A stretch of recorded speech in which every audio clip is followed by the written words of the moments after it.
หากจงบอกน้องอย่ามาหลอกให้หลงอย่าให้อายพะวงพอหลงหักนางเสียจนคอยเกินอย่าเสียเวลาน้องแก้วตาจะให้ละเมออย่าให้อายยืนเก้อหลงละเมอเพ้อใจไฟปองพออายเคยถือเสียความโม่ซึ่งผ่านมาตกกระใจภาวะเหมือนแม่ขาดที่ลอยละลองย่านอายอกหักย้อนความหักละกำซ้ำสองย่านแต่น้ำตานองอย่ามนมองพันปลายพายยนเอาอายเป็นหลักเป็นบ้านหักสัวข้าวเป็นการบรรเทาอยู่สัวข้าวพอได้อบอุ่นเมื่อใดคนดีมีคนที่เมตตาการุณหากอายจะต้องเสียสูญ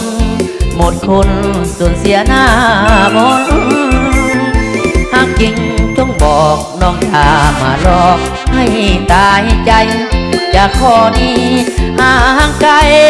ยอมตัดใจนี้ไปให้พ้นหากจริงแท้บ่พันแปรลังเกียดคนจนไอจะขอหางแต่หน้า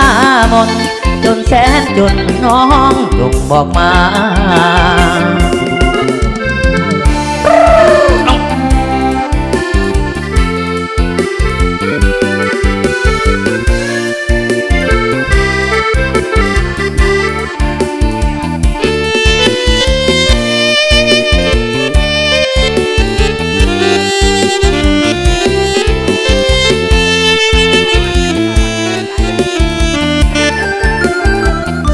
เอาอายเป็นหลักเป็นบ้านหักสั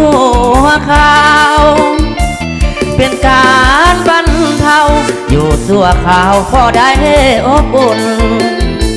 เมื่อใดคนดีมีคนที่เมตตากา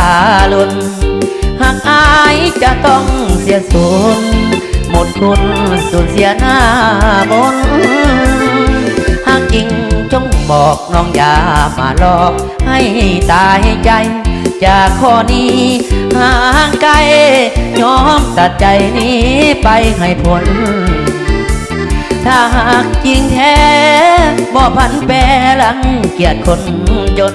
ให้จะขอพักแต่หน้ามนจนแสนจนน้องจงบอกมา